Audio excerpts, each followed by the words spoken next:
millennial generation, trends in society, politics, economics, business, religious liberty, the Constitution, public policy, foreign policy, military policy, tensions in the Middle East, abortion, homosexuality, pornography, sexual ethics, media, technology, history, and America's godly heritage. We talk about anything that affects your faith, your family, or your freedom. So don't go anywhere, because Point of View starts right now.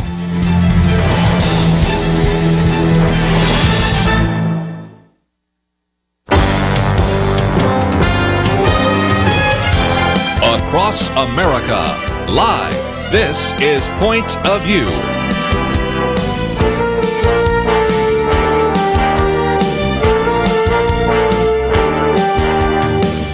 And now, Kirby Anderson. Thank you for joining me. This is one of those days when we wish we had a few more hours to cover all of the issues in the news because, of course, we've had the Democrats staging a gun control sit-in in the House of Representatives and all sorts of controversy that surfaced there, including, if you hadn't seen it, Louis Gohmert being one of the Republicans to actually challenge some of the things that they were doing.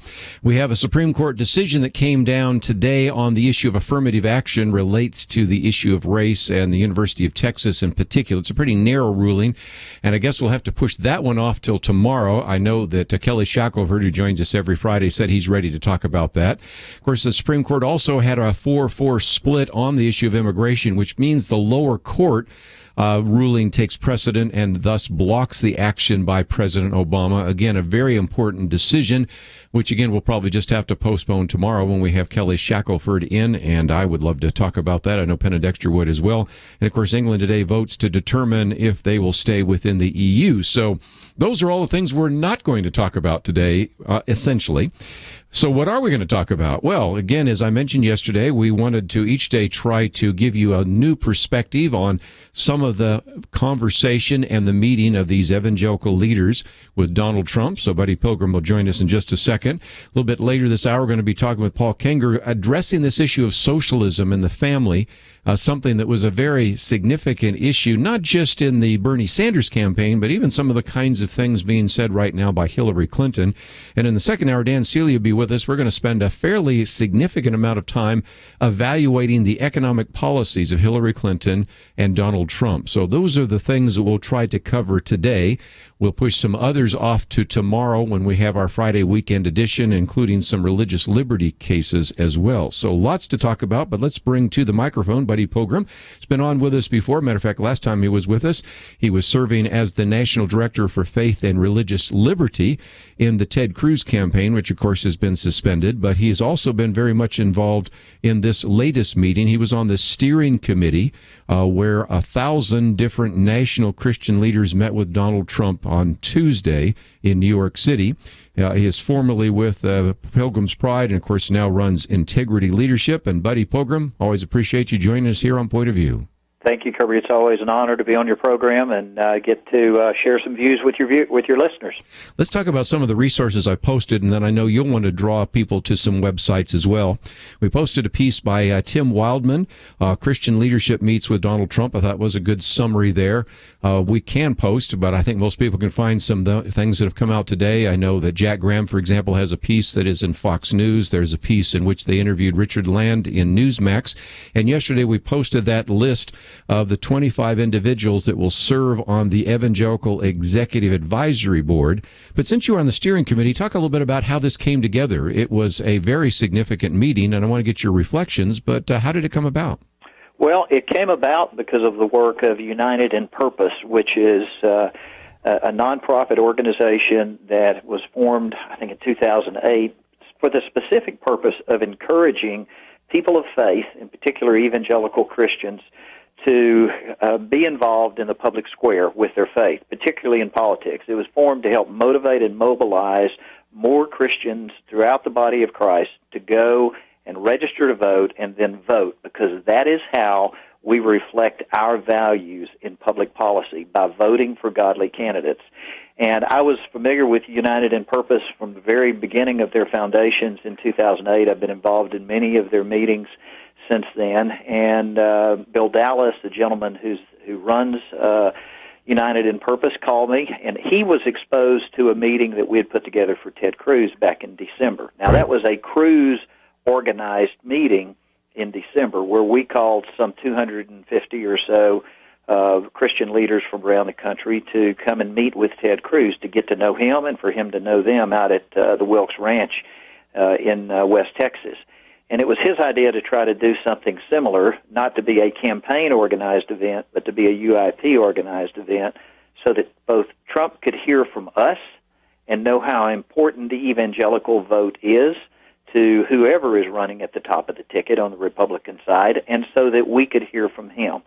So it started out with an idea of kind of doing something similar to what we did with Ted, and it just grew from there. We didn't know if we'd have 200 or 300 or 400. We hoped we might have something in that range, and as word got out, it just continued to grow. Ended up being over 1,000 in total, and nearly every national leader you can think of in the evangelical community was present. Well, and again, we've had Bill Dallas on to talk about that, and we've had Gary Frazier on and some others, so certainly that is an organization that we've highlighted, and people can find out a little bit more as well. When I looked over the list of the individuals that'll be put on the Evangelical Executive Advisory Board, you have to know I was fairly pleased because it's a who's who of people we've interviewed on this program, like Michelle Bachmann and Jim Dobson and Jerry Falwell Jr. and Ronnie Floyd and Jack Graham and Harry Jackson and Robert Jeffress and David Jeremiah, Richard Land. We can go on to Ralph Reed and James Robinson, Jay Strack. I mean, it's just a who's who. And I thought that was an encouraging first sign because a lot of people, as you well know, and you would be one of those, have had some real reservations about Donald Trump and some of the things he said in the past. That's true. A lot of people have, myself included, and I think I could say, without speaking individually for the list of people, for each of the people on the list you just named, many of them did as well. Most of the people that you just named were originally Ted Cruz supporters. Some of them, many of them hadn't endorsed, but I knew they supported him. Many of them don't believe in endorsing, but that's different than still supporting a particular candidate in the way that we're doing it. And I think it's important that they're on this advisory panel. I've got some connections to the organization as well and have opportunity to give input.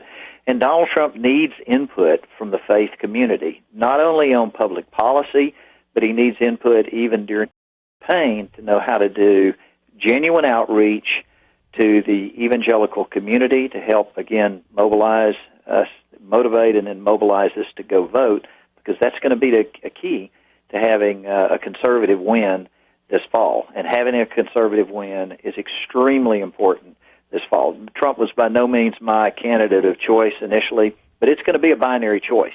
It's going to be either Trump or Hillary. And between those two, I know that we have a far better chance with Donald Trump of having a conservative Supreme Court nominee to replace Scalia and to replace others that may retire in the next few years. And Trump responded well to some other issues about religious liberty in the meeting as well. Well, again, if you want to understand how important the Supreme Court is, just look at the 4-4 decision that came down today just on the issue of immigration alone, or you can look at the affirmative action decision, which is a fairly narrow one, but still affects the University of Texas. There's a couple of other decisions coming down, and when we get Kelly Shackelford on, we'll talk about that significance, but we need to take a break. We come back. Buddy, I'd like to talk a little bit about the man, because you've had a chance in the steering committee to meet him face-to-face, and then also just maybe review for people that maybe didn't have a chance to hear some of the comments we made yesterday about some of the comments made by Donald Trump about issues ranging from life to religious liberty to political correctness. Those seem to be some really important issues. And if you'd like to join our conversation, maybe you have a comment or a question, 1-800-351-1212. We have posted some of these articles so that you can read them and pass them on to your friends. Even though you were not there, you're going to have a chance over the next couple of days to hear from people that were and to read some of the material that they've posted after that meeting. We'll be right back.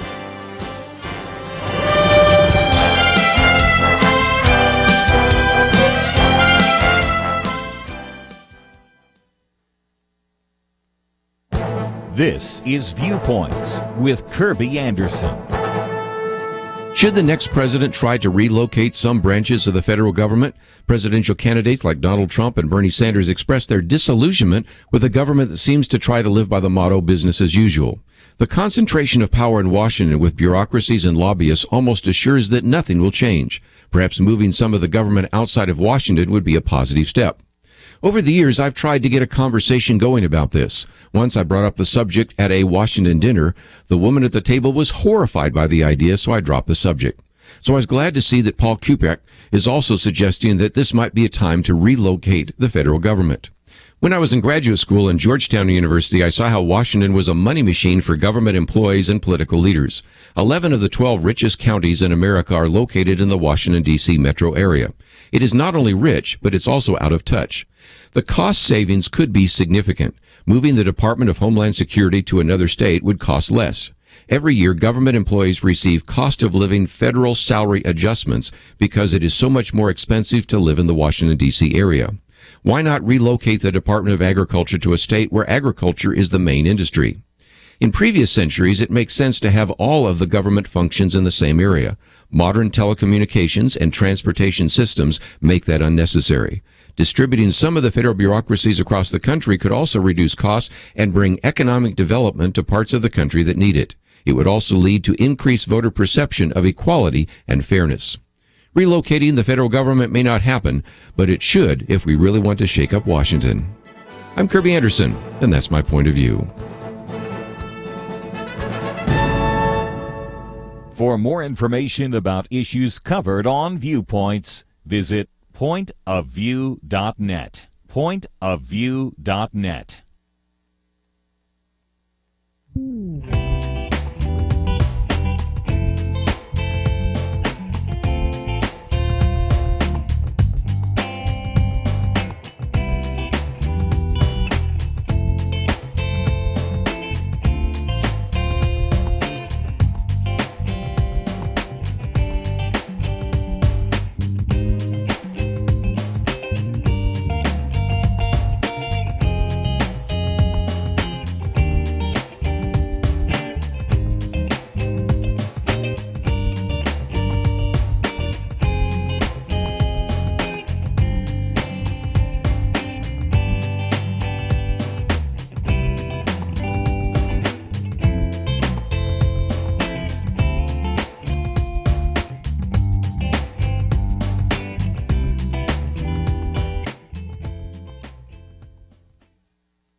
You're listening to Point of View, your listener-supported source for truth. To join our conversation, 1-800-351-1212. Talking with Buddy Pilgrim, just a few more minutes about the Christian leaders that met with Donald Trump. And first of all, let's talk about his background and character. I have the sense from hearing this vicariously that individuals like Ben Carson and Mike Huckabee and others are saying that sometimes the public persona, or certainly the media image that people have of Donald Trump, isn't exactly the image you get when you get a chance to meet him face to face. What did you find? Well, he's a bigger-than-life personality. I've been with him a couple of different times, and when he walks in the room, he kind of consumes the room.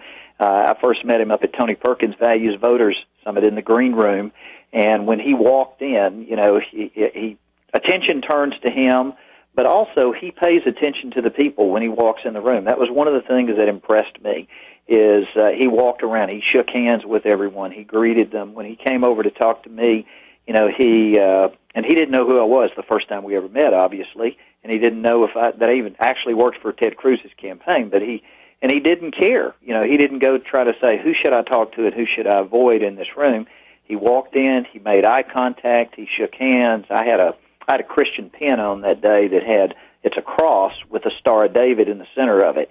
And I remember him commenting about that pin. He said, I've never seen a cross with a Star of David on it before. That's a really unique pin. And he asked me about it. He listens. He pays attention to you when you're talking. So he's got a warm personality to him.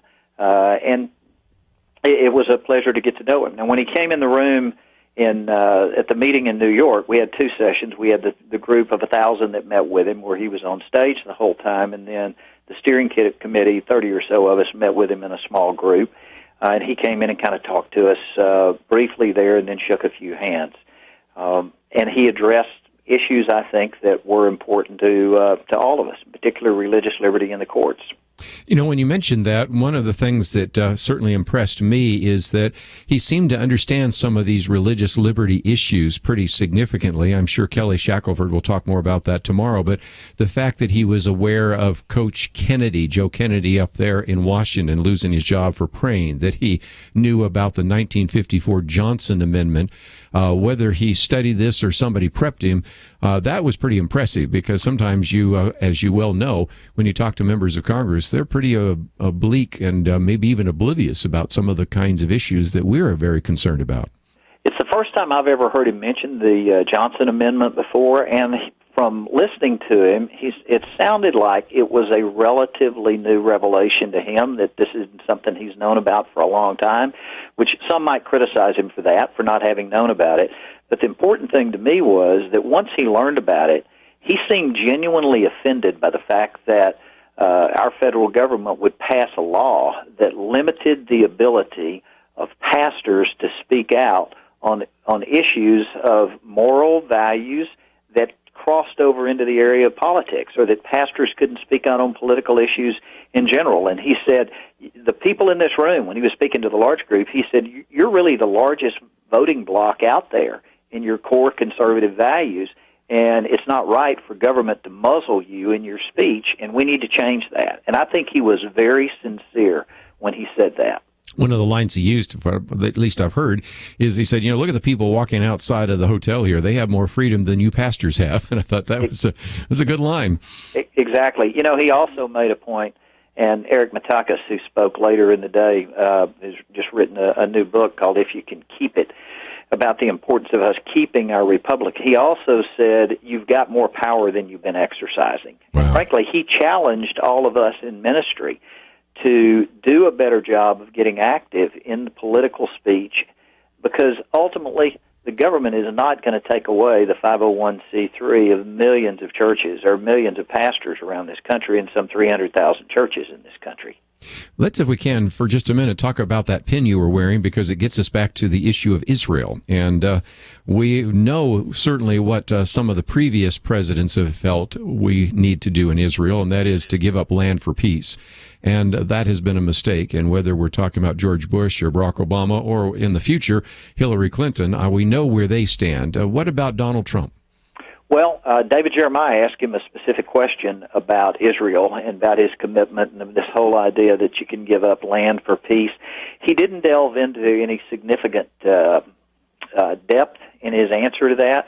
What he did make is a firm commitment to Israel. I think he knows how important Israel is, not only to the United States, but to that region of the world as the only true democracy over there, and to the world in general. And he talked about, in general, how he would be a strong friend and supporter of Israel. And I think he will be. Well, and I think he mentioned that he never understood how Democrats could vote for individual Jews, I should say, could vote for Democrats that really did not support Israel. But let's take the other side of that. He also certainly recognizes the threat from radical Islam, as a good way to say it, although we're not allowed to say that apparently in this country anymore.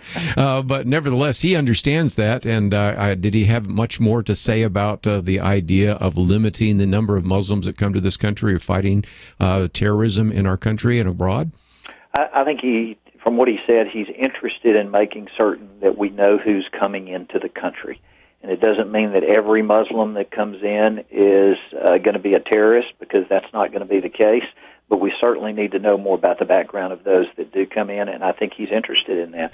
I think that's one of the things that has increased his appeal throughout the country, is it's a national security issue. We can't have open doors that just let anybody and everybody in without vetting them. Just before we run out of time, I wanted to have you maybe talk about what our listeners can do, because if they wanted to learn more about Donald Trump, learn more about this meeting, that's why I wanted to bring a number of guests like yourself on to let people at least sort of listen into that conversation that took place. But do you have some action items? Again, we'll certainly have Bill Dallas on again. We'll have Gary Frazier on again. We'll have George Barn, a lot of people involved in United in Purpose. But what can our listeners do if they feel like it's about time for them to get involved in a campaign? Well, I encourage them to Google this meeting and read a whole variety of articles that are out there, rather than me just trying to go through the various either articles or interviews, television or radio interviews that have been done. I would Google it and I would go listen to them, and that way you'll get a wide perspective of people's opinions that were in the room. As to the Trump campaign, one of the things that Trump is going to need, if he's going to defeat Hillary Clinton, is a ground game. And that's probably where most people feel like he's behind. Some think he's behind in fundraising, others say he's behind in putting together the infrastructure. That was one of the places we were ahead of everybody else in the Cruz campaign. He's going to need a ground game, which means he's going to need volunteers. He's going to need people that will work for him in all of these various states around the country, in particular the swing states. And I encourage people to get involved. And no one is saying Donald Trump is the perfect candidate. But I will tell you this. We must elect somebody who will not turn Anthony Scalia's seat in the Supreme Court over to a liberal. If there's no other issue other than that one, that's a reason to support him. And we need to do more than just agree to vote individually. We need to go find 10 other people to vote and get involved in the campaign.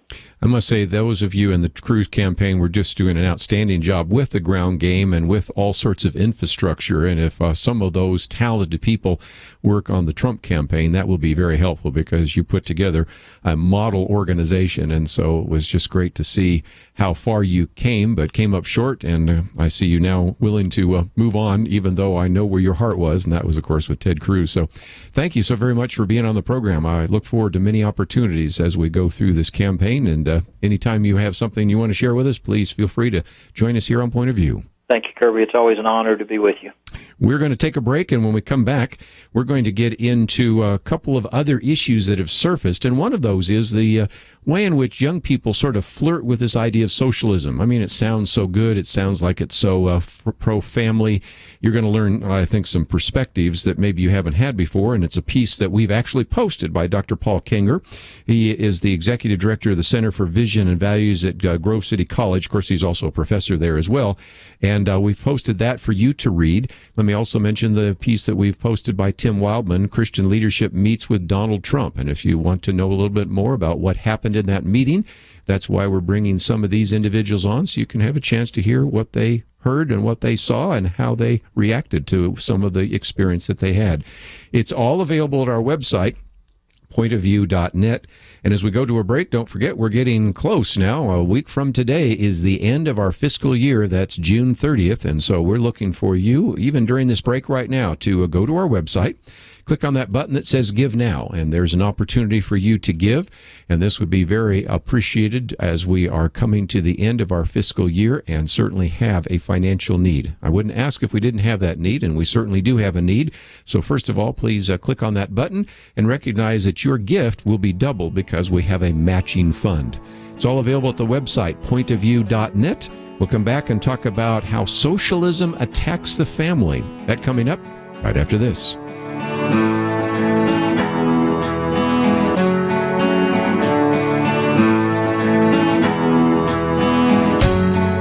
If you're discouraged about the direction of the country, we have a message for you. Now is not the time to give up. In fact, many people, many Christians are finally waking up and realizing they need to join the fight for our future. As Kirby has said, America is at a tipping point, and we need people who are educated, who are equipped, and empowered to preserve liberty. Your investment in this ministry can help provide a solution, and we're asking you to step up right now before June 30th, the end of our fiscal year. And hear this, a generous supporter will match your donation up to $10,000. You give $30, it's worth $60 to Point of View.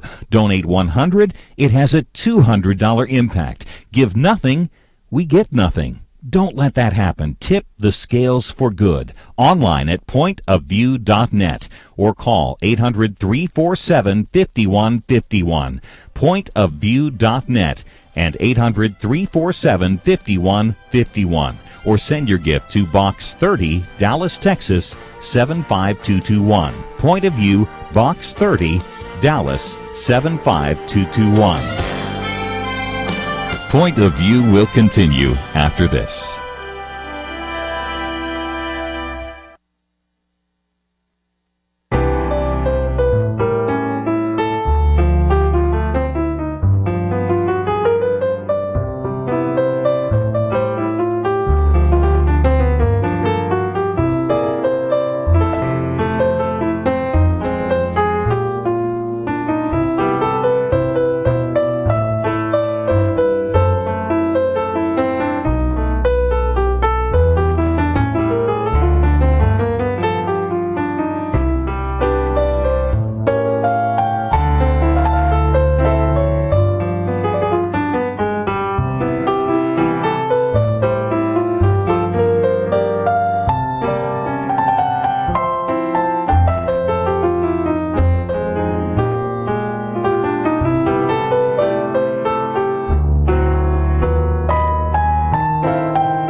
You are listening to Point of View.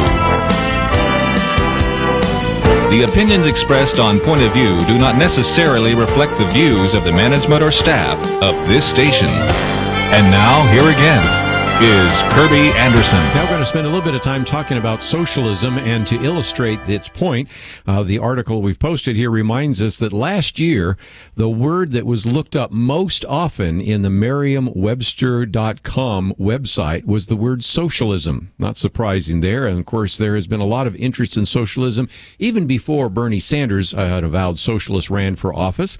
And I think the concern that we see is that if you look at the mindset of the younger generation, the millennial generation, actually there are surveys that show that a higher percentage of them have a positive impact or perception of socialism than capitalism. So we're going to talk about this very important piece that we've posted here. It was written by Dr. Paul Kengor, called Socialism Attacks the Family, just as its inventors intended.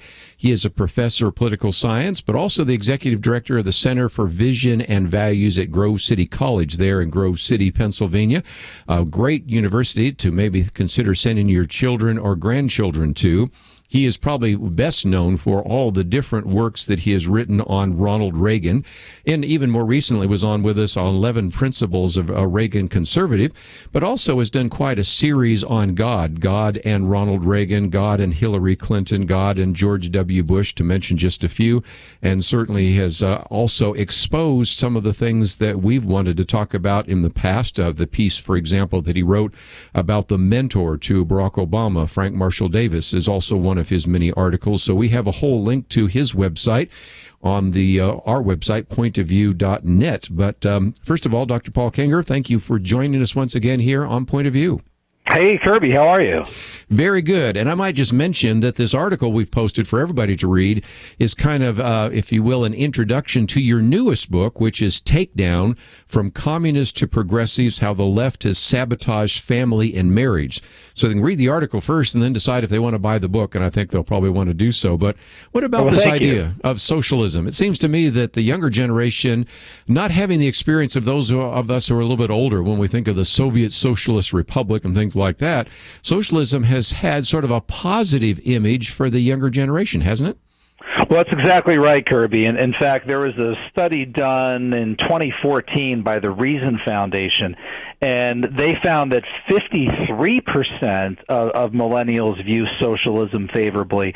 And what was especially interesting about that is they asked them to describe socialism, right, how they viewed it. And they described it as, quote, people being kind, or, quote, being together, unquote.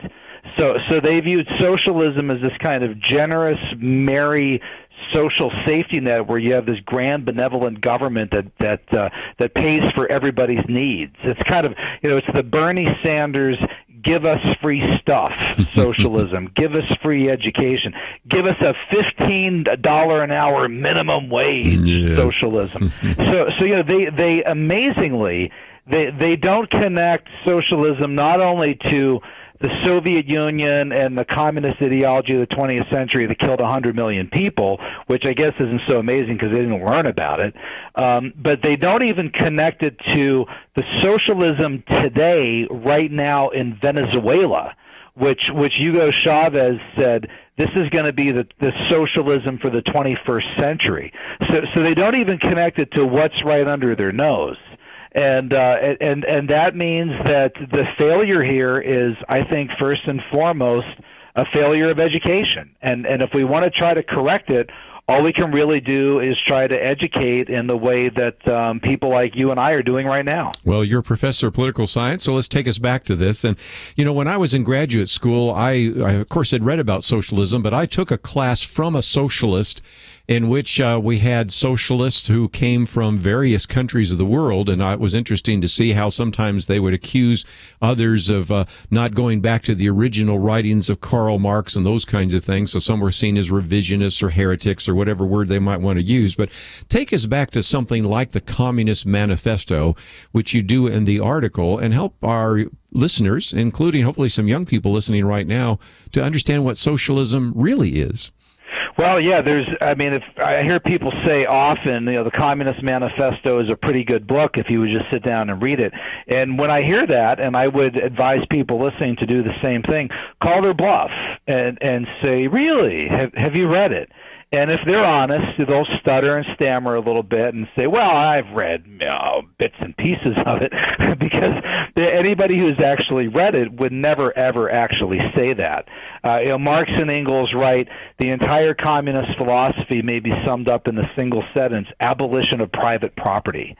And right there, I mean, my 5-year-old daughter, Gianna, could tell you that if you're going to abolish all private property of people, you're going to have to kill a lot of people, right? So, and in fact, Marx says right there in the document, of course, despotism will be necessary in order to achieve this goal. Well, of course it will. I mean, there's no more basic human right, natural biblical right, than the right to own private property. It's why one of the 10 Commandments is thou shalt not steal.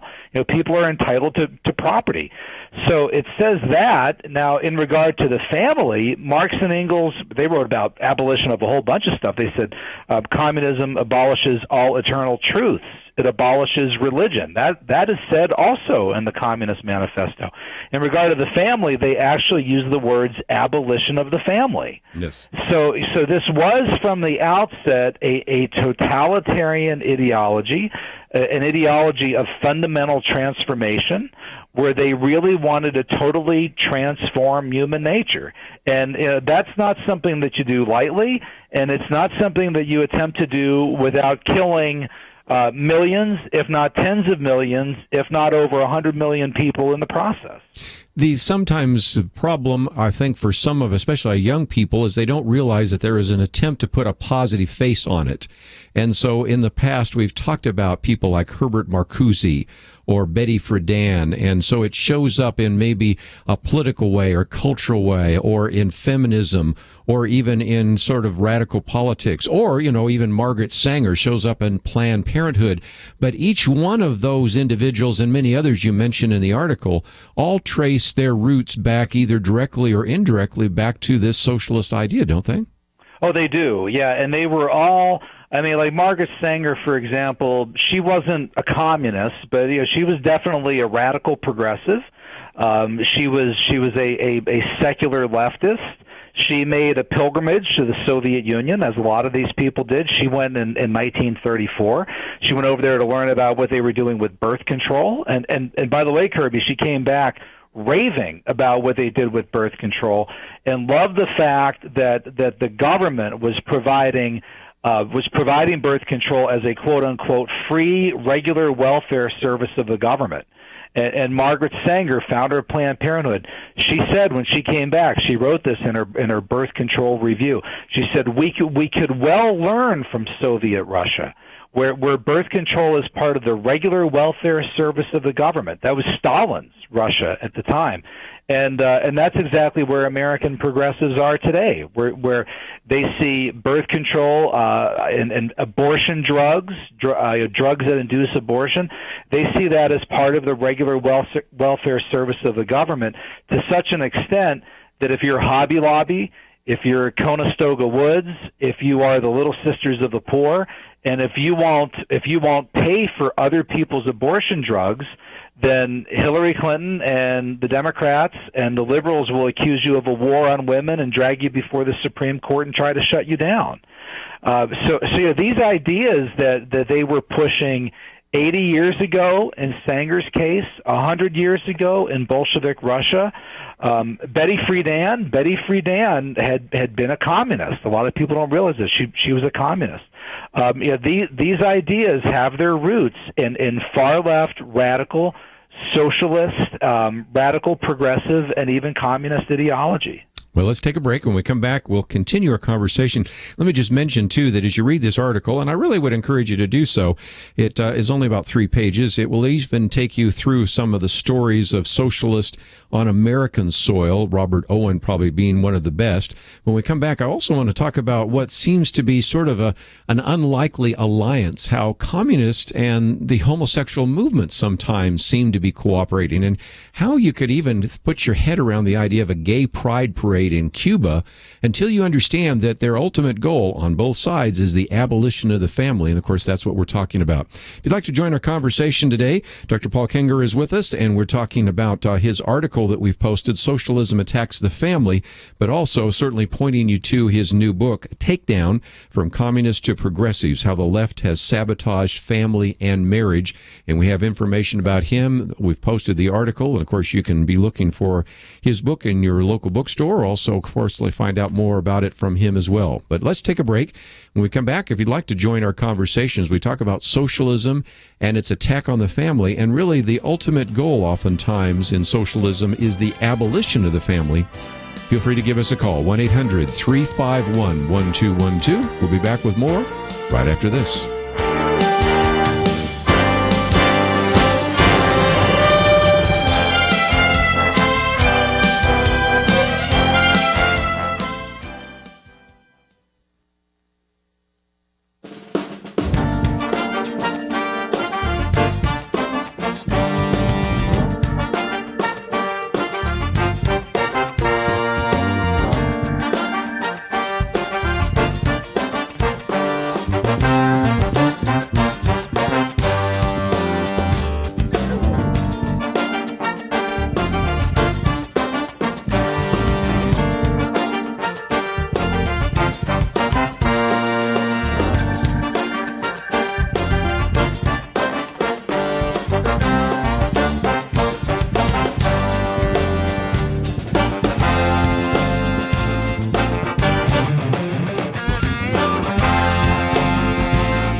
Now, back to Point of View, your listener-supported source for truth. Dr. Paul Kengor with us, and again, he is Professor of Political Science at Grove City College and also the Executive Director of the Center for Vision and Values.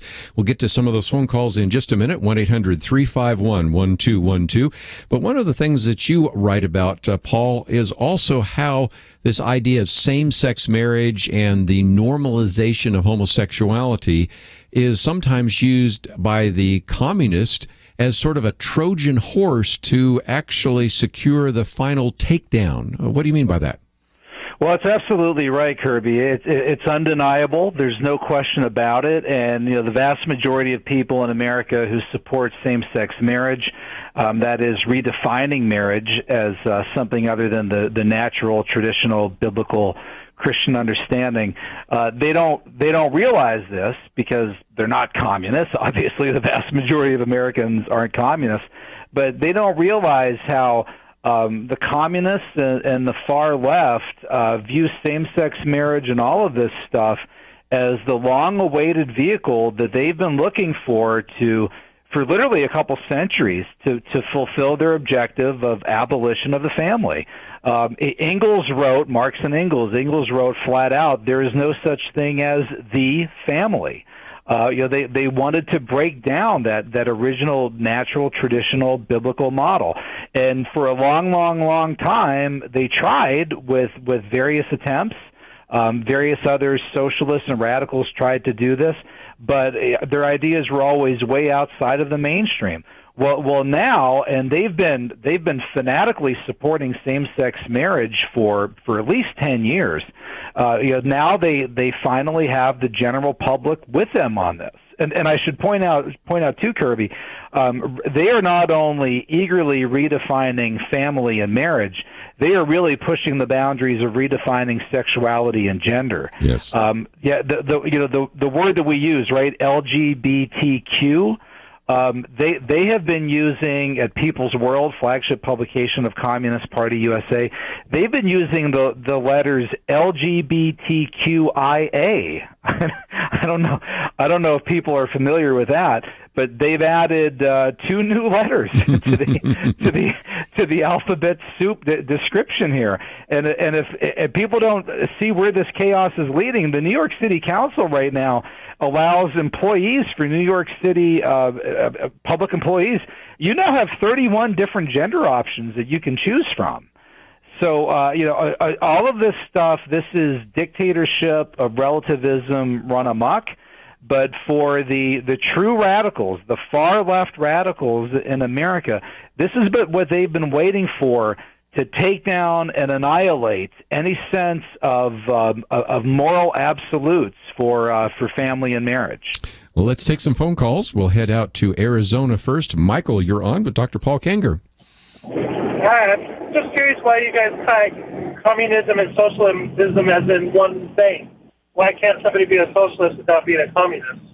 Okay. Hey, this is a great question. I love this. Yeah, thank you for calling. First of all, the communists and socialists use the words interchangeably. In fact, I would strongly suggest, if you want to, you can go to Marxist.org. This stuff is all there for free. Read Vladimir Lenin's book, The State and Revolution. And he very clearly calls himself a socialist. And, in fact, remember, let me ask you this. What does USSR stand for? Yeah, I just right? mentioned that. The S in USSR is socialism. Now, if you ask a socialist today, like, for example, if you go to the website of the Democratic Socialists of America, if you go to the Socialist Party of America's website, and believe me, I do all this stuff for a living, they will object to the idea of communists describing themselves as socialists, and they try to give you a different definition of it. Let me muddy the waters for you even more. Bernie Sanders calls himself a democratic socialist, right? So did Vladimir Lenin. In fact, if you, again, read The State and Revolution, published in 1917, Lenin calls himself a democratic socialist. So these guys are all over the map, but what they do all agree upon is that, and if you go to Wikipedia, I think it probably even says right there, they refer to a socialist as believing that the state should control or own the means of production. And really what you get between kind of modern American garden variety, American academia socialists and the hardcore socialist communists are variations in to what degree they think the government should be in control. But from the very beginning, the communists and socialists have used those terms interchangeably. So I imagine, caller, if you favor socialism, I don't know if you do, but you probably favor more of a modern Western European sort of variety. Well, that's fine. But you got to define your terms really tightly here, because these guys have all conflated them. And to make it even worse, if you go to the website today of Communist Party USA, of People's World, you will find them calling themselves progressives more than you'll find themselves ever calling themselves communists, and more than calling themselves socialists. And that's a form of deception, a very deliberate deception. So they're all over the place. Sure. Let's take at least one more phone call before we run out of time. In California, Gary, you're on with Dr. Paul Kengor. Yes, thank you. I understand that you work with, you study and you publish books about socialism and so on and so forth. But have you noticed what happened to America for the last 10 years? People lost their homes, no jobs. Thousands, if not millions, of people go homeless, starving, and you try to tell us that it's not okay to look for an alternative? Okay, good question. I wouldn't say that. Hey, I'm the first guy that would tell you that I'll take an alternative to the last 10 years, certainly to the last 8 years. But if you want to see really true wretched poverty, I mean, if you want to see 15% of your population starve to death, that's where you've got to go to socialist communist countries that call themselves socialists. Do you know how hard it is for a human being to die from a lack of food and water? Well, North Korea between 1994 and 1998 had 2 to 3 million people starve to death out of a population of only 20 million. The Soviet Union had 60 to 70 million people die from socialism and communism. So I'm glad you're looking for an alternative, too. But it sure as heck can't be found in the socialist and communist world. And again, look at Venezuela right now. That's socialism. Well, again, your book is entitled Takedown: From Communists to Progressives, How the Left Has Sabotaged Family and Marriage.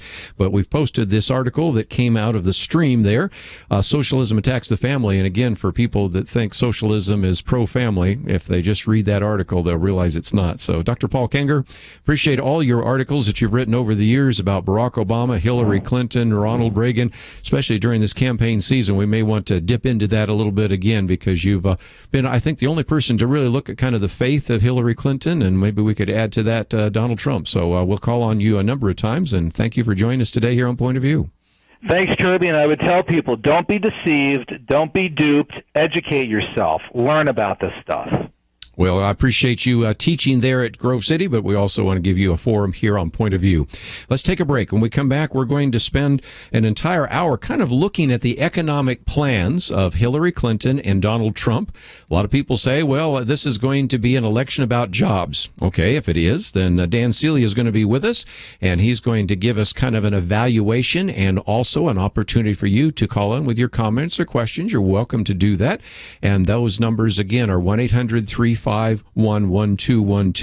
But let's also mention that as we go to a break, if you'd like to read some of the articles we've posted, or if you would consider supporting this ministry, click on that button that says Give Now. We would greatly appreciate it. Your gift will be doubled, and that's another very good reason to give. We'll continue educating you and talk about these economic plans right after these messages. If you're discouraged about the direction of the country, we have a message for you. Now is not the time to give up. In fact, many people, many Christians are finally waking up and realizing they need to join the fight for our future. As Kirby has said, America is at a tipping point, and we need people who are educated, who are equipped, and empowered to preserve liberty. Your investment in this ministry can help provide a solution, and we're asking you to step up right now before June 30th, the end of our fiscal year. And hear this, a generous supporter will match your donation up to $10,000. You give $30, it's worth $60 to Point of View. Donate $100, it has a $200 impact. Give nothing, we get nothing. Don't let that happen. Tip the scales for good. Online at pointofview.net or call 800-347-5151. Pointofview.net and 800-347-5151. Or send your gift to Box 30, Dallas, Texas 75221. Point of View, Box 30, Dallas 75221. Point of View will continue after this.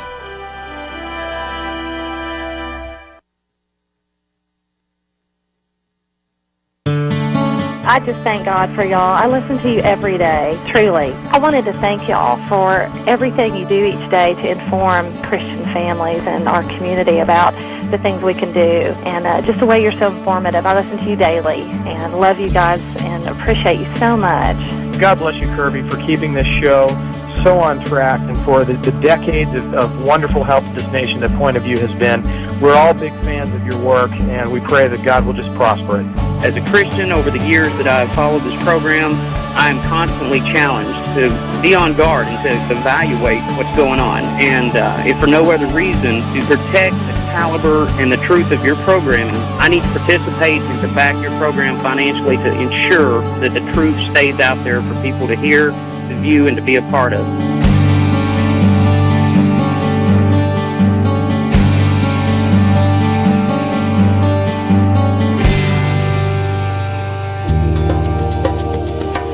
This is Point of View Radio.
Hi, this is Kirby Anderson. You know, each day we take on the tough issues and provide a biblical perspective to them. The topics we cover are wide-ranging: apologetics, theology, prophecy, creation and evolution, intelligent design, marriage, family, child-rearing, the millennial generation, trends in society, politics, economics, business, religious liberty, the Constitution, public policy, foreign policy, military policy, tensions in the Middle East, abortion, homosexuality, pornography, sexual ethics, media, technology, history, and America's godly heritage. We talk about anything that affects your faith, your family, or your freedom. So don't go anywhere, because Point of View continues right now.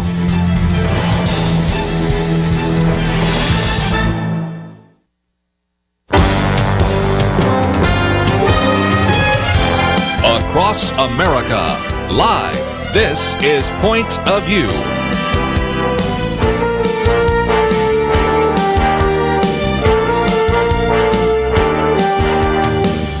And now, Kirby Anderson. As we've been talking about this hour, we're going to spend some time looking at the economic proposals that have been put forward by Hillary Clinton and Donald Trump. This is very relevant for a number of reasons. First of all, Hillary Clinton the other day gave her economic speech. We have a pretty good idea of what she would want to do. We have a pretty good idea of what Donald Trump would want to do, and we recognize that the economy is going to be a significant factor in how people vote.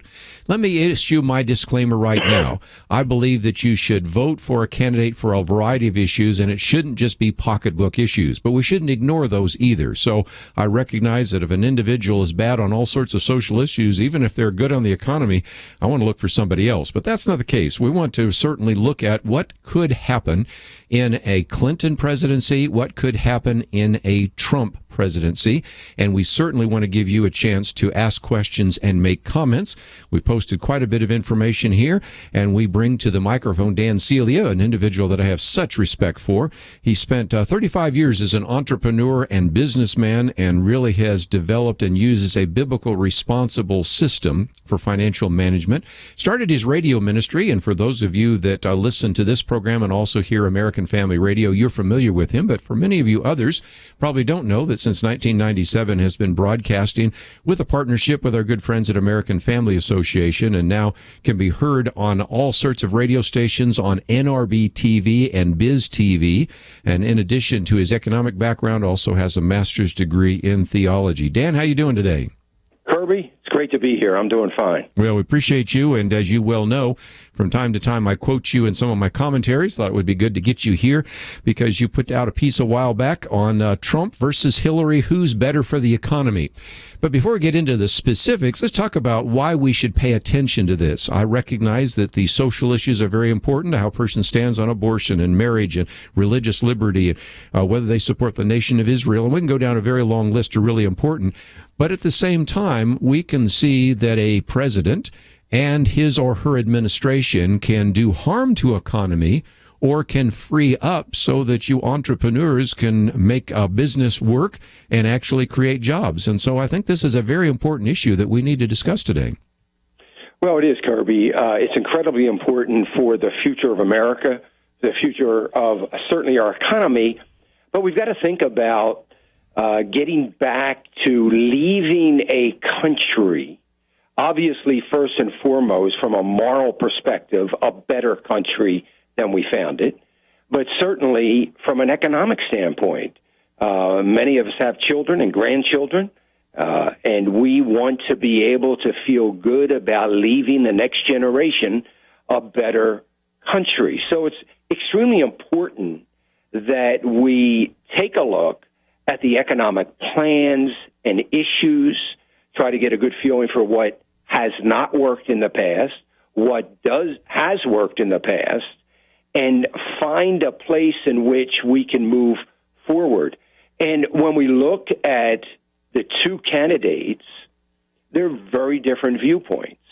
And we're starting to hear now, Kirby, a number of different, I hesitate to use the word analytical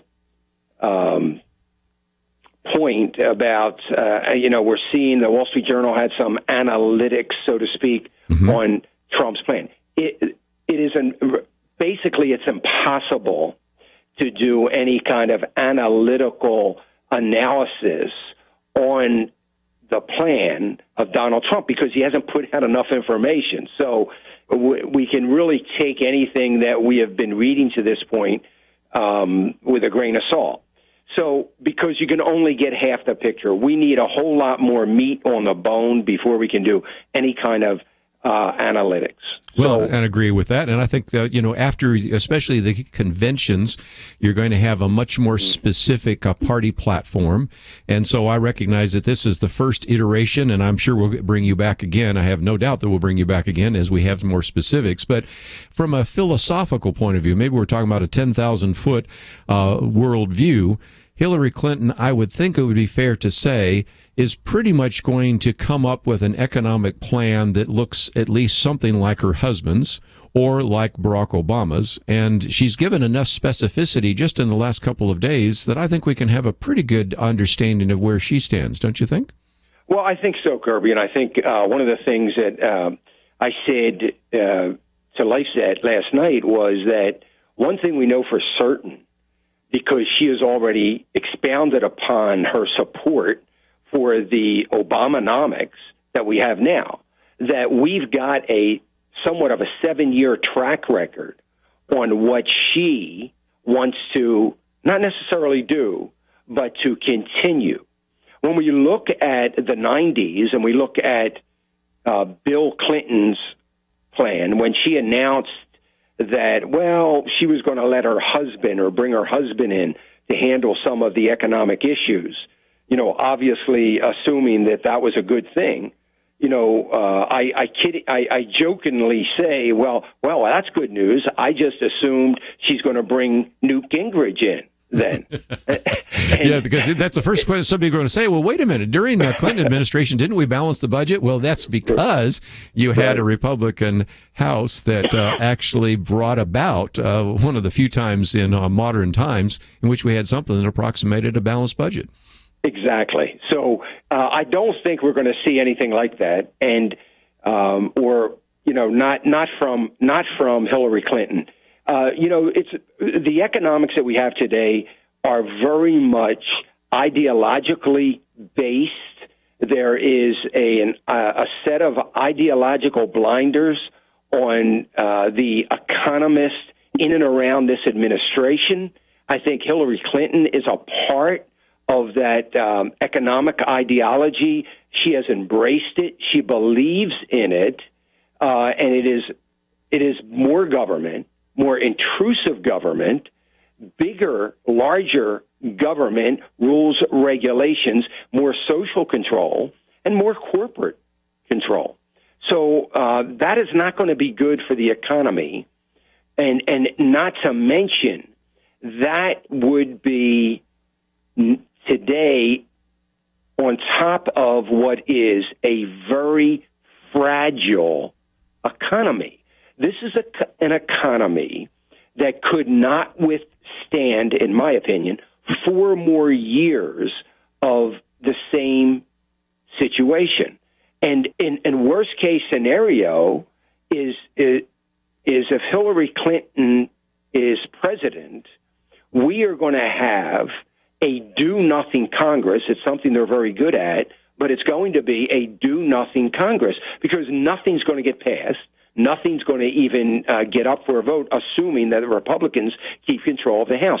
And we can't withstand 4 years of doing nothing. That's right. Let me take a break because you know radio, so we need to take one of those mandatory breaks. We'll come back. But then I want to talk about the relationship of the banks. On the one hand, Hillary Clinton talks about we're going to be tough with the banks, but when I look at what has been passed by like Dodd-Frank and all sorts of others, it seems to me it's helping the big banks. And when she received, about $21 million over about a 2-year period, speaking to those big banks, how much is she really going to rein in some of those issues? So that's another question on the table. We'll continue our conversation with Dan Celia right after this.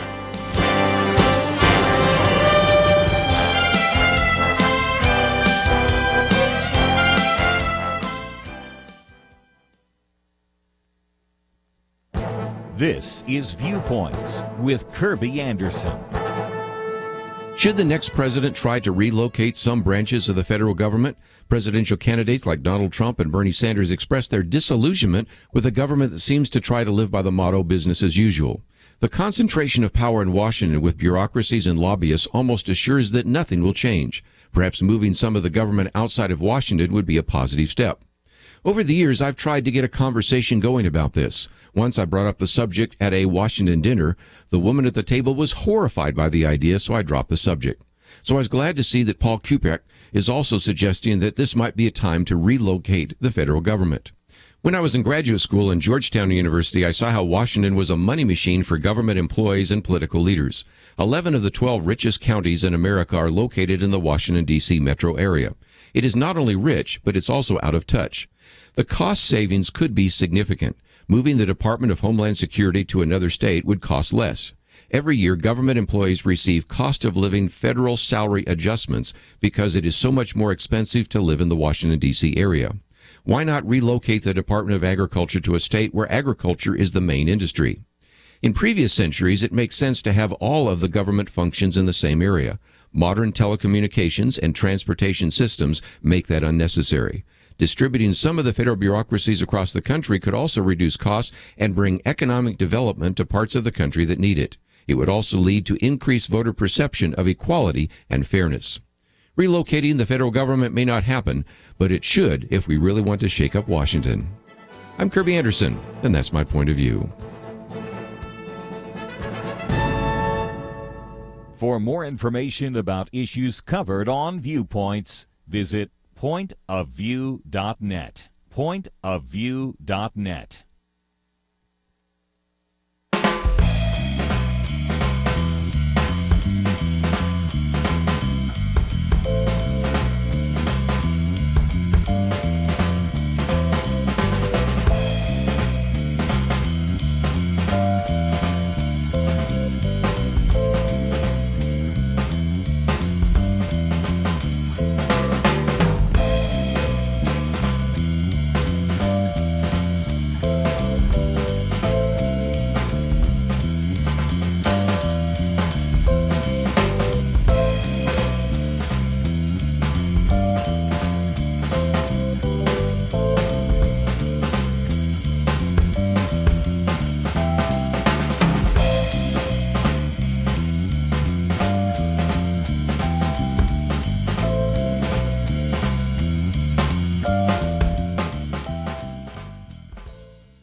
You're listening to Point of View, your listener-supported source for truth. Talking about the economic plans of the two presidential candidates, Donald Trump and Hillary Clinton, focusing a little bit just at the moment on Hillary Clinton, then we'll get back to Donald Trump. And if you'd like to join us at any point, 1-800-351-1212. And we have, even in the last hour when we were talking about socialism, Dan had somebody call in and say, what about all the people who lost their homes? And I think part of that goes back to the Community Reinvestment Act, which was pushed forward in large part by Bill Clinton. And also you have, of course, the banks. And, of course, when we look at whether it's the Dodd-Frank regulations or some of the others, Sarbanes-Oxley, whatever it might be, in many cases it seems like that actually helps the banks. So on the one hand, you have Hillary Clinton saying, we're going to be tough on the banks. But on the other hand, she receives millions of dollars for giving speeches to the banks. How do we think our way through some of that? Well, I don't think it's too difficult, Kirby, in the sense that, certainly Hillary Clinton is not going to be in a position to hold accountable the banks for anything. She's taking huge amounts of money from them, both her foundation and herself. And, I don't have an enormous amount of respect for most bank CEOs. Bank stocks for 34 years I've never owned and never recommended a bank stock. Wow. But I would say that one thing is that the fact of the matter is that banks ought to be concerned about that are giving her campaign a lot of money. Will, in fact, she be at a place where she's going to say, at this point, I really don't care, thank you for the money, but we're going to do whatever we need to do. I think we saw that happen with the insurance companies and President Obama. About Obamacare. It was he promised, and I said after his first State of the Union speech that when he was talking about Obamacare, I said if the insurance companies buy into this, they are going to deserve everything they're going to get. Well, they're starting to see some of that right now. I think the banks could be in the same situation, just because Dodd-Frank in the long run is not going to help banks. They desperately would love to see that revoked. That's why it's very confusing to me that they would support Hillary Clinton. So there's got to be something else going on. I believe Community Reinvestment Act. I believe that what has originally happened from the 2007, I think that was failed government policy. I don't think it was anything, it was failed government policy and lack of regulatory oversight. So you want to give them more regulation. But I go back to Jimmy Carter and from Jimmy Carter on up. And you were right about the Community Investment Act. It was plugging along. It was not a bad thing in the very beginning when Jimmy Carter enacted it. As a matter of fact, it may have been the only thing that he did that I really felt pretty good about. It made a lot of sense. But then along comes Bill Clinton, who put it on steroids and really created so much of the problem that we had. That's why a lot of people lost their homes. But again, just recognize that sometimes past is a prologue for the future. And if you see what happened under Bill Clinton, you can understand that some of the same things will happen under Hillary Clinton, or some of the things that happened under Barack Obama will happen there. Let's again turn the page and go back to Donald Trump then. I mean, we don't know as much about him. What about his relationship to the banks? If nothing else, the argument he's making right now is I'm pretty much self-funding, so I don't owe anybody anything. And it's been interesting to see that these insurgent candidacies on the left with Bernie Sanders and on the, at least the Republican side, I won't say necessarily the right, with Donald Trump, a lot of people have voted for him because they recognize that we just can't have business as usual. And is it possible that he really will shake up the system and bring about some things that might give us economic growth? I think based on the reaction of the established Republican Party, you can rest assured that he's going to shake things up. And I think they know it. And I think their concern and their reaction really is confirmation that he is going to shake up things. And they don't want it. They don't want it. I mean, they understand that. I was never a Trump supporter from day one, but they certainly understand. And they're the ones that put Trump there, in my opinion. I think they really got Donald Trump nominated. And they may not believe that, but they're the ones that got the American people so fed up. I've talked about this. I remember having this conversation with Senator Tom Coburn. And, I travel around the country. I do all these town hall meetings. I speak eyeball to eyeball to thousands and thousands of people every year. And it was very, very apparent and obvious 3 years ago, people had it, and they were ready for battle. They weren't concerned with winning the war. They just wanted someone that was going to step up and fight for what is right.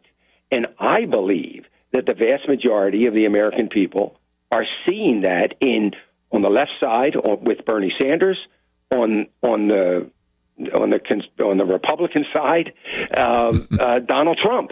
Yeah. And that's what we're seeing, and that's what we have. And I think he will shake things up, and I think the Republican establishment knows it. If you'd like to join our conversation, let's open up the phones, because you probably have questions and comments about economic issues, which certainly Dan Celia is very competent to answer, but also maybe comments about maybe the difference between some of the economic proposals so far from Hillary Clinton and Donald Trump.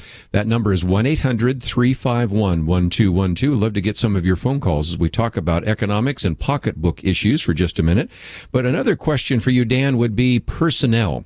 We say around here so often, personnel is policy. And as I look at one of the press releases you put out here, you said, I believe that Donald Trump would be able to select some strong and wise leaders to surround him.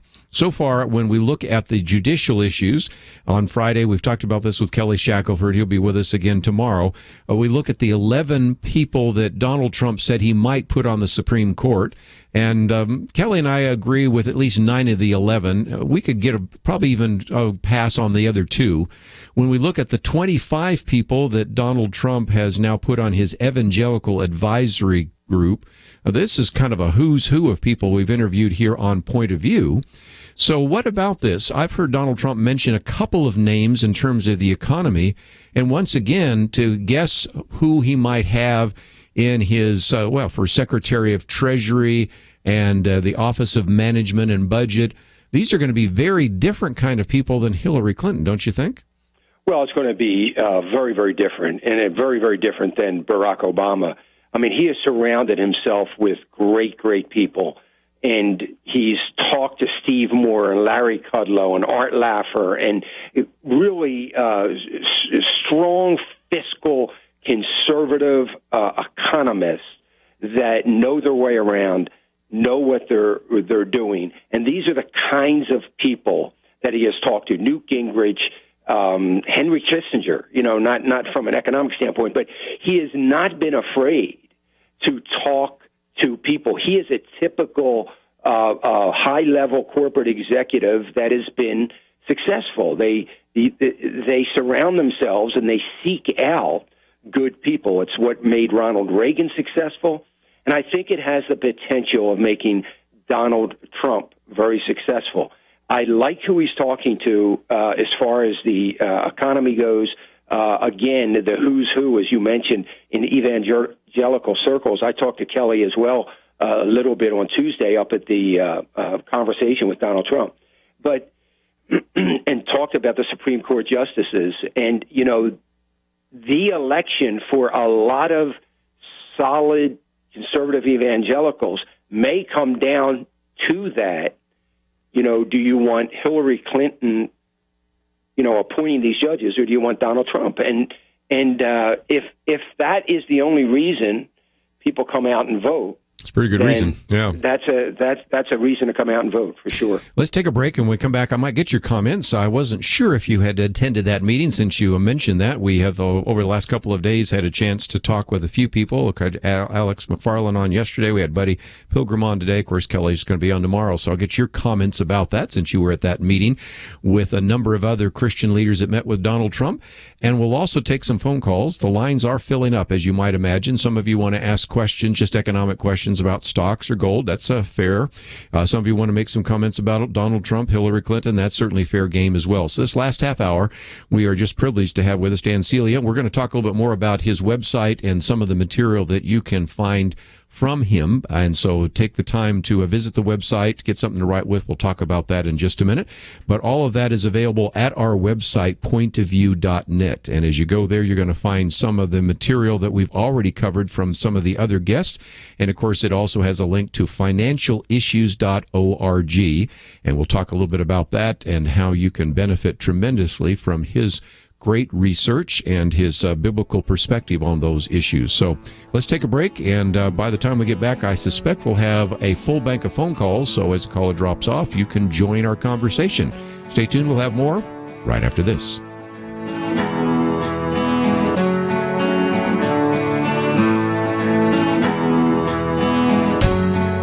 If you're discouraged about the direction of the country, we have a message for you. Now is not the time to give up.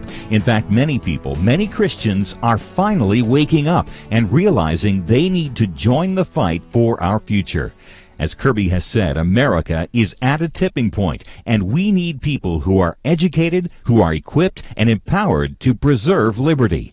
Your investment in this ministry can help provide a solution, and we're asking you to step up right now before June 30th, the end of our fiscal year. And hear this, a generous supporter will match your donation up to $10,000. You give $30, it's worth $60 to Point of View. Donate $100, it has a $200 impact. Give nothing, we get nothing. Don't let that happen. Tip the scales for good. Online at pointofview.net or call 800-347-5151. Pointofview.net and 800-347-5151. Or send your gift to Box 30, Dallas, Texas 75221. Point of View, Box 30, Dallas 75221. Point of View will continue after this.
You are listening to Point of View. The opinions expressed on Point of View do not necessarily reflect the views of the management or staff of this station. And now, here again is Kirby Anderson. Final half hour, if you'd like to join our conversation, 1-800-351-1212. Dan Celia with us, and again, an expert on these financial matters and also bringing a biblical perspective. And if you'd like to know more about him, you can go to financialissues.org. We have a link to it on our website.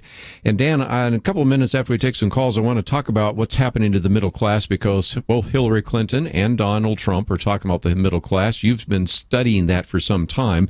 But before we get to that and take some phone calls, let me encourage you for just a minute to talk about what's on your website, because this is a great resource, and I know some of our listeners who are AFR listeners already have heard you, but a fairly significant number of listeners are actually maybe hearing about you for the first time. So introduce yourself and talk about what's available on your website.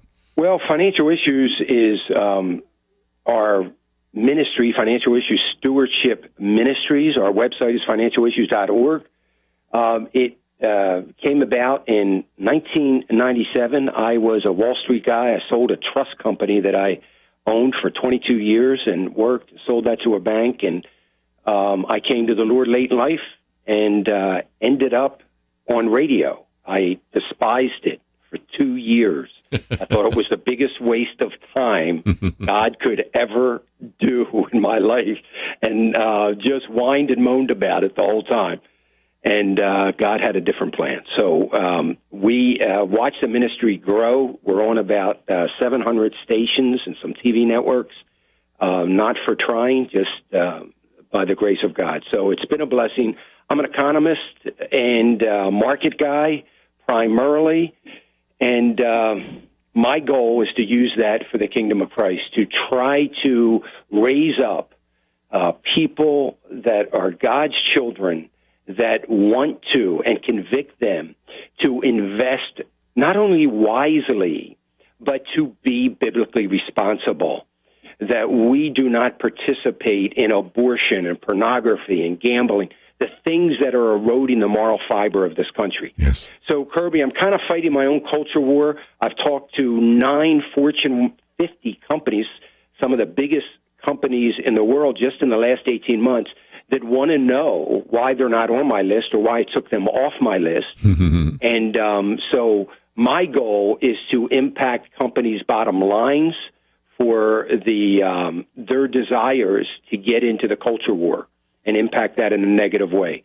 impact it in a positive way when they get off of that. That's how I'm fighting the culture war to companies' bottom line. So it has been a blessing. People can go to financialissues.org, get a lot of great information, see the program. It's a 2-hour daily program. They can see the program, listen to it live, or on the website or a phone app or one of those kinds of things. And if we have a partnership side of the site where people partner with the ministry for $85 a year, they get our strategies, our stock picks, our conference calls, our email alerts, and more importantly, the instructional videos that really will help them get through this maze and to be biblically responsible in with what God's given them. Well, again, we have the link on our website. I would encourage you to find out a little bit more.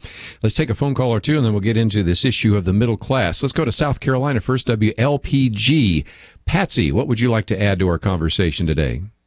Well, first off, I'm a Christian, and I am fed up with the way our government has been run for the last 8 years. And if we don't vote for Donald Trump, we're going to put Hillary Clinton in there.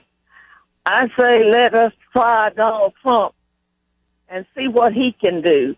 He can't do any worse than what Obama has done. Set the bar pretty low, didn't we? Yeah. We have really come to a low point in this country. That's a good point. I look for God to punish us because we have accepted all of these ungodly things. And I don't have to name them because you know what they are. We do. But I say vote for Trump, give him a chance. The people are disgusted with Washington bureaucrats, and Hillary Clinton is one of them. And I want to say, get out and vote. And I feel like that so much of the media is trying to convince us that Hillary is ahead just to frighten people so they won't get out and vote. Well, again, a lot of people might not even say they're going to vote for Donald Trump to do, but that's another issue. But let's take one more phone call, and then we'll get into the middle class. We have quite a number of calls, but I thought I'd take Brandon in Texas. What's your question for us? Hey, guys. How y'all doing? Very good. I just want to say I love the show. I'm a Christian here in Texas. I'm 24 years old. I just had a question about gold. I watched the markets pretty religiously. and gold has been teetering around $1,300 an ounce. I just want to know what y'all thought the future was for gold. We got a lot of wind there, but I think we picked it up. I just want to know about the price of gold. Is it going to go up? What are your thoughts about that, well, Dan? I think a lot of it's going to depend, Brandon, on the economy and what happens in the short term. Gold has struggled for 2 years. It has been floating around. Probably the average in the last 2 years has been about 12.22, I believe, or something like that. It is up a little bit today. It's trying to get to 1,300. Here's the thing about gold. It is a speculative commodity. I don't have a problem with anybody getting into gold as an investor for a small portion of one's portfolio. And the emphasis as an investor.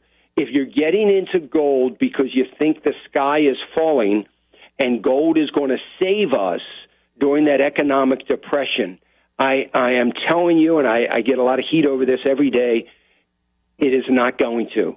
It is not going to. There is no way, if we have a collapse in this economy and our currency collapses as a result, which is what would likely happen, there's no way the government is going to allow an alternative currency to undermine what's already undermined. They're going to outlaw it. It's not going to be used as a currency. You're not going to go to the grocery store and slice some of it off, or the gas station. And it may, but I do agree that it may be $6,000 an ounce.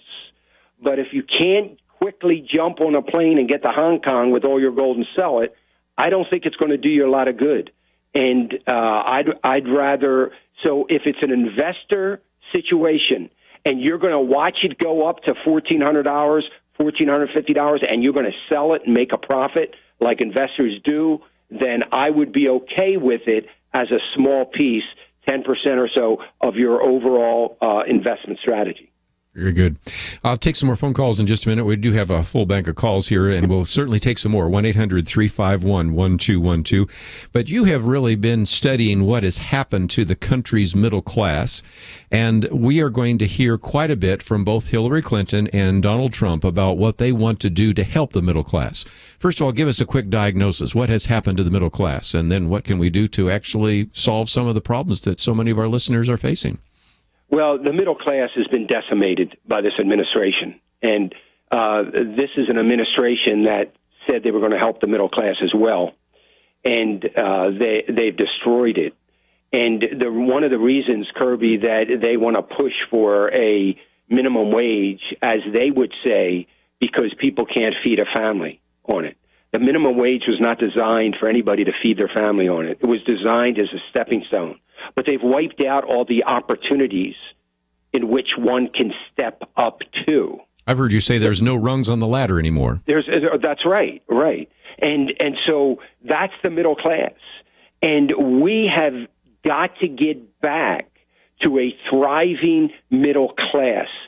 We cannot have a 5% unemployment rate. It is literally impossible for that to be true. There has never been a time in the nation's history where we've had a full employment environment where wages weren't going up dramatically and poverty rates weren't going down dramatically. We have just the opposite happening. And that's because there's still 95 million people that do not have a job in America. Wow. And so what we need to happen from an administration, that they've got to create opportunity. And you're not going to create opportunity by continuing to demonize profits, Wall Street, the people that create jobs. Yes, they're making a lot of money, but they're job creators. You're not going to create opportunities when companies are trying to figure out how to get out of America. And I've talked to a lot of CEOs, and I can tell you none of them want to leave this great country, but they have an obligation to their stockholders. They're trying to add a few percent to their bottom line, and they're not spending money here in America. Right. We've got to create opportunity if we're going to build the middle class again. Very good. Let me take a break. When we come back, we'll take some more phone calls and certainly talk about that. And is there economic solutions? Some have talked about, for example, lowering the corporate income tax, and that is certainly one that Donald Trump has talked about. Others have talked about reducing the regulatory burden. And so, are there some ways to begin to grow the economy, create jobs, and help the middle class? We'll talk about that and take some more phone calls right after this.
Now, back to Point of View, your listener-supported source for truth. And for a few more minutes, if you'd like to join us, 1-800-351-1212. Let me just mention tomorrow is our weekend edition. Kelly Shackelford, Penna Dexter, and I will join the round table.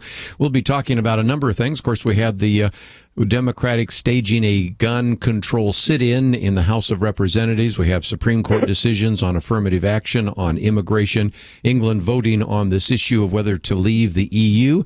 And, of course, Kelly Shackelford has an update on one very important issue at the moment, and that is Oscar Rodriguez and how he was drug out of a particular flag folding ceremony in the military. So we've just got a lot to cover tomorrow, but just before we run out of time, let's take a phone call and then get some final comments from Dan Celia. We'll go to Maine this time, WSEW. Peter, thank you for joining us today. Hello. What's your thoughts? Well, my thoughts are, I was listening to the gentleman who was talking about, about Donald Trump and basically about, the people are upset with the way the government is right now.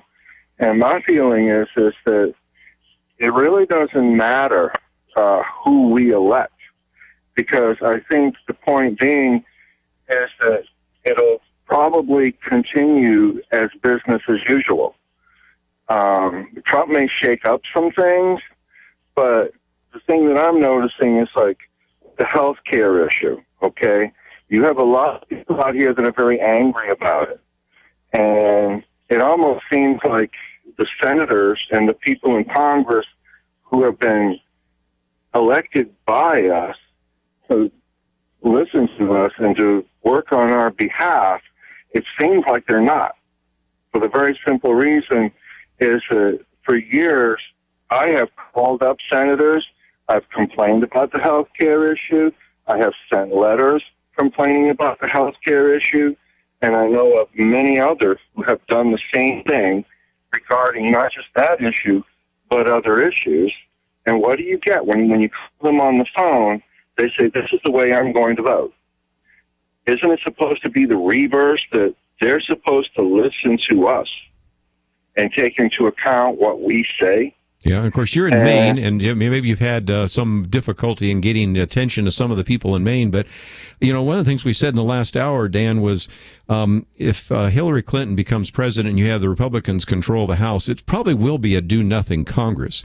But if Donald Trump is the nominee and is elected and you have the Republican House, maybe some things will change. Or, of course, if you have Hillary Clinton and getting a Democratic House and Senate like Barack Obama had for a while, you'll see some of those changes. So when you talk about health care, I get the sense that Hillary Clinton wants business as usual. I don't get that sense from Donald Trump. What are your thoughts?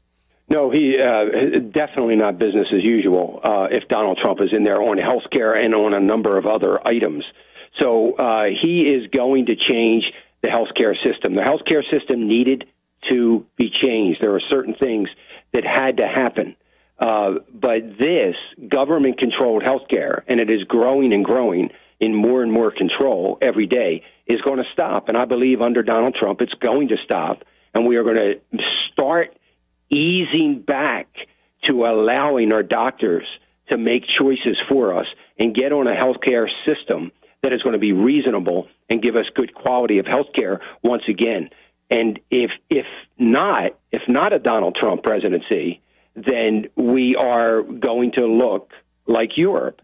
And I've always said, everybody that thinks they like this health care needs, I've done it 3 times, needs to get to an emergency room in Europe somewhere, anywhere. I'm not talking about Eastern Europe. I'm talking about anywhere else in Europe. And go into an emergency room for about 5 seconds. Just pop your head in and take a look, because that's what we're headed for. That's where we're going. And the quality of health care. And my concern has been for our seniors and our special needs children, God's angels to us here on earth, in my opinion. And they are the ones that are those 2 classes are going to suffer dramatically when this plan is in full force, and it's getting very close to that. They're already suffering, but it's going to get worse, and we can't do that. This is America. We've got to change that. Just before we run out of time, only got a couple of minutes left. Since you did go to that meeting with Donald Trump, I've been asking a number of people that were there. We did not have a chance to attend the meeting, but we can listen to those of you that were there. What are your impressions of Donald Trump as a person and some of the things he actually spoke about when you were together? Boy, I got to tell you, my impression did change a little bit. I knew a lot of people that knew him, so I knew a little bit about his his personality and what we don't see in the media, and that was all good from what I had heard.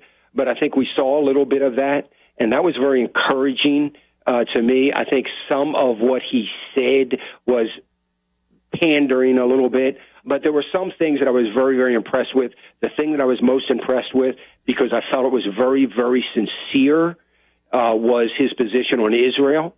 I was very grateful for that commentary that he gave in reference to his feeling about Israel. I felt very, very good about that. I think that was good for that crowd to hear. They didn't talk a lot about economic issues, which obviously for me, I wish they would have. But, I think that he came across very presidential. I think it was a calm and a demeanor in which I hope we continue to see coming out of him. We've got lots of facts that he can run on, lots of things that he can be talking about that are changes that will resonate with the American people, and hopefully they're the things that he is going to stay focused on.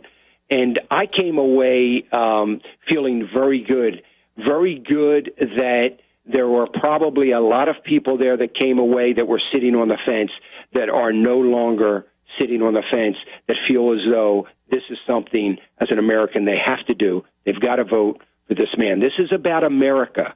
This is not about a man or a person at this point. This is about America. And we have got to think about Supreme Court justices. We've got to think about our religious liberties, which he spoke very eloquently about, as eloquent as a guy like him and I from New York and Philly can talk. It was a very, very powerful. And I think the most powerful thing of all was the comments from Franklin Graham, from Jerry Falwell Jr., the comments and the alert that we got from George Barna, and the statistics and the facts. I think it was very, very powerful, and I think the day was a good day. Obviously, there were some things I wish he would have talked about. Sure. There were obviously some things I wish he might have stated or gone into some more detail about. But overall, I think it was a very good meeting for all of us and for Donald Trump. Let me just mention that your website is financialissues.org, and I would encourage people to follow the link. Some of the most recent things you've posted, the Obamanomics that Hillary Clinton has embraced, also one, evangelicals, if you care about America, you have to vote. And also for people that want to partner with you, I know you got a partner conference call coming up, as well as some of the opportunities for people to hear you live in a speaking engagement. So all of that available at your website, which again is financialissues.org. Dan, I appreciate you being with us as we learn a little bit more about some of these economic plans and have more specificity. We'd love to have you back on the program. We'd love to come back, Kirby. I look forward to it, and I just pray God's blessing upon your ministry. I love the work that you're doing, and I know all your listeners do as well. So sure appreciate your perspective and what you're doing, or your point of view, I should say. So thank you. Sure do appreciate it. Okay, Dan, we'll have him back again. We're just about out of time, so let me mention we have our website, pointofview.net. You go there, you can find some of the articles. Don't forget, you can click on that button and give now. Your donation will be doubled right up to the end of our fiscal year, which ends on June 30th. I want to thank Andrew, Catherine, and Shamila for their help behind the scenes. We'll see you back here tomorrow on our Friday Weekend Edition. If you're discouraged about the direction of the country, we have a message for you. Now is not the time to give up. In fact, many people, many Christians are finally waking up and realizing they need to join the fight for our future. As Kirby has said, America is at a tipping point, and we need people who are educated, who are equipped, and empowered to preserve liberty. Your investment in this ministry can help provide a solution, and we're asking you to step up right now before June 30th, the end of our fiscal year. And hear this, a generous supporter will match your donation up to $10,000. You give $30, it's worth $60 to Point of View. Donate $100, it has a $200 impact. Give nothing, we get nothing. Don't let that happen. Tip the scales for good. Online at pointofview.net or call 800-347-5151. Pointofview.net and 800-347-5151. Or send your gift to Box 30, Dallas, Texas 75221. Point of View, Box 30, Dallas 75221. Point of View is produced by Point of View Ministries.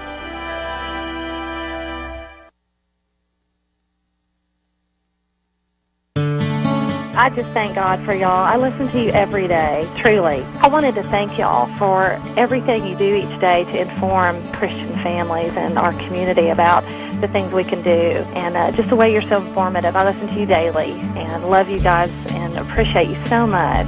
God bless you, Kirby, for keeping this show so on track and for the decades of wonderful help to this nation that Point of View has been.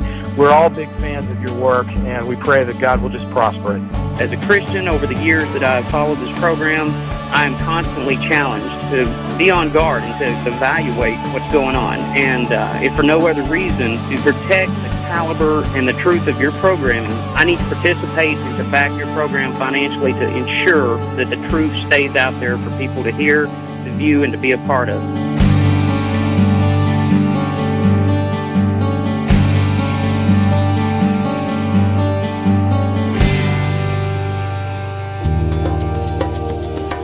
This is Point of View Radio.